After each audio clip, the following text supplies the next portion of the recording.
हर हर महादेव। दोस्तों आज हम इस वीडियो में षटतिला एकादशी के व्रत का महात्म्य और उससे जुड़ी हुई एक पौराणिक कथा को सुनेंगे। एक समय दालभ्य ऋषि ने पुलस्त्य ऋषि से पूछा कि हे महाराज, पृथ्वी लोक में मनुष्य ब्रह्म हत्या आदि महान पाप करते हैं, पराये धन की चोरी तथा दूसरे की उन्नति को देखकर ईर्ष्या करते हैं और साथ ही अनेक प्रकार के व्यसनों में फंसे रहते हैं और फिर भी उनको नरक प्राप्त नहीं होता। इसका क्या कारण है? और वे न जाने कौन सा दान पुण्य करते हैं जिससे उनके पाप नष्ट हो जाते हैं। और यह सब कृपा पूर्वक आप कहिए।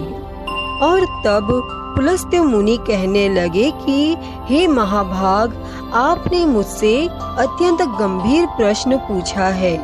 इससे संसार के जीवों का अत्यंत भला होगा।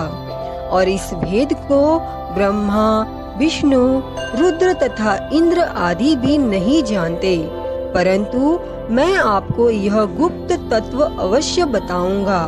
फिर उन्होंने कहा कि माघ मास लगते ही मनुष्य को स्नान आदि करके शुद्ध रहना चाहिए और इंद्रियों को वश में कर काम, क्रोध, लोभ, मोह, अहंकार, ईर्ष्या तथा द्वेष आदि का त्याग कर भगवान का स्मरण करना चाहिए। और पुष्य नक्षत्र में गोबर, कपास, तिल मिलाकर उनके कंडे बनाना चाहिए और उन कंडों से 108 बार हवन करना चाहिए। और उस दिन मूल नक्षत्र हो और एकादशी तिथि हो तो अच्छे पुण्य देने वाले नियमों को ग्रहण करें और स्नान आदि नित्य क्रिया से निवृत्त होकर सब देवताओं के देव श्री भगवान का पूजन करें और एकादशी व्रत धारण करें। फिर रात्रि को जागरण करना चाहिए और उसके दूसरे दिन धूप, दीप, नैवेद्य आदि से भगवान का पूजन करके खिचड़ी का भोग लगाएं। तत्पश्चात पेठा, नारियल, सीताफल या सुपारी का अर्घ्य देकर स्तुति करनी चाहिए कि हे भगवान, आप दिनों को शरण देने वाले हैं, इस संसार सागर में फंसे हुए लोगों का उद्धार करने वाले हैं। हे पुंडरीकाक्ष, हे विश्व भावन, हे सुब्रह्मण्य, हे पूर्वज, हे जगतपते, आप लक्ष्मी जी सहित इस तुच्छ अर्घ्य को ग्रहण करें। फिर इसके पश्चात जल से भरा हुआ घड़ा ब्राह्मण को दान करें तथा ब्राह्मण को श्यामा गौ और तिल पात्र देना भी उत्तम है। तिल स्नान और भोजन दोनों ही श्रेष्ठ है। और इस प्रकार जो मनुष्य जितने तिलों का दान करता है उतने ही 1000 वर्ष स्वर्ग में वास करता है। दोस्तों, तिल स्नान, तिल का उपटन, तिल का हवन, तिल का तर्पण, तिल का भोजन और तिलों का दान, यह तिल के 6 प्रकार है। इनके प्रयोग के कारण यह षटतिला एकादशी कहलाती है। इस व्रत को करने से अनेक प्रकार के पाप नष्ट हो जाते हैं। इतना कहकर पुलस्त्य ऋषि कहने लगे कि अब मैं तुमसे इस एकादशी की कथा कहता हूँ और तुम ध्यान पूर्वक सुनो।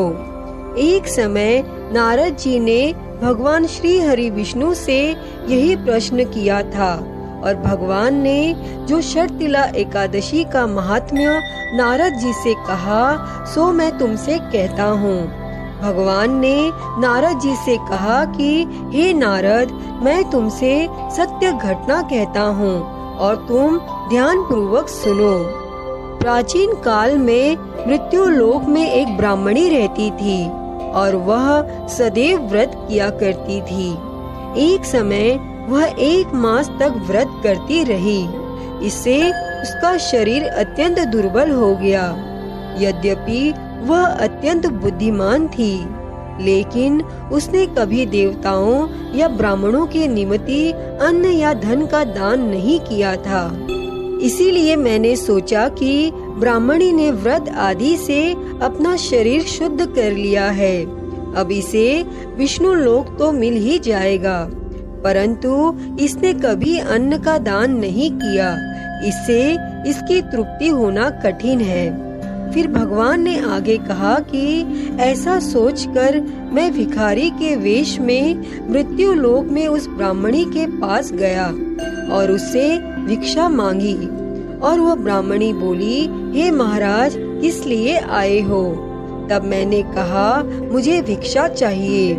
और इस पर उसने एक मिट्टी का ढेला मेरे भिक्षा पात्र में डाल दिया और मैं उसे लेकर स्वर्ग में लौट आया। और कुछ समय बाद ब्राह्मणी भी शरीर त्याग कर स्वर्ग में आ गई। और उस ब्राह्मणी को मिट्टी का दान करने से स्वर्ग में सुंदर महल मिला, परंतु उसने अपने घर को अन्न आदि सब सामग्रियों से शून्य पाया। और तब वह घबरा कर मेरे पास आई और कहने लगी कि हे भगवान, मैंने अनेक व्रत आदि से आपकी पूजा की, परंतु फिर भी मेरा घर अन्न आदि सब वस्तुओं से शून्य है। इसका क्या कारण है? इस पर मैंने कहा कि पहले तुम अपने घर जाओ, देव स्त्रियां आएंगी तुम्हें देखने के लिए, और पहले उनसे षटतिला एकादशी का पुण्य और विधि सुन लो, तब द्वार खोलना। और मेरे ऐसे वचन सुनकर वह अपने घर गई।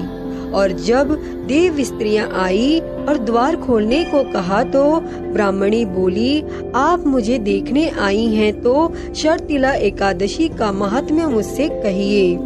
तब उनमें से एक देव स्त्री कहने लगी कि मैं कहती हूँ। और जब ब्राह्मणी ने षटतिला एकादशी का महात्म्य सुना तब द्वार खोल दिया।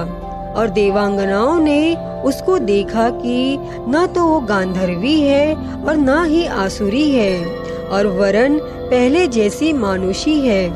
तब उस ब्राह्मणी ने उनके कथानुसार षटतिला एकादशी का व्रत किया और इसके प्रभाव से वह सुंदर और रूपवती हो गई तथा उसका घर अन्न आदि समस्त सामग्रियों से युक्त हो गया। अतः दोस्तों, मनुष्यों को मूर्खता त्याग कर षटतिला एकादशी का व्रत और लोभ न करके तिलादि का दान करना चाहिए, और इससे दुर्भाग्य, दरिद्रता तथा अनेक प्रकार के कष्ट दूर होकर मोक्ष की प्राप्ति होती है। हे भगवान, जैसी कृपा आपने उस ब्राह्मणी पर करी, वैसी ही कृपा इस कथा को कहते, सुनते और हुंकारा भरते पर सदैव करना। जय श्री हरि विष्णु। तो दोस्तों, यह था षटतिला एकादशी के व्रत का महात्म्य और उससे जुड़ी हुई एक पौराणिक कथा। अगर आप सभी को यह वीडियो पसंद आई हो तो प्लीज इस वीडियो को लाइक करें, शेयर करें, कमेंट करें और मेरे चैनल को सब्सक्राइब कर नोटिफिकेशन बेल को जरूर ऑन कर लें। हर हर महादेव। धन्यवाद।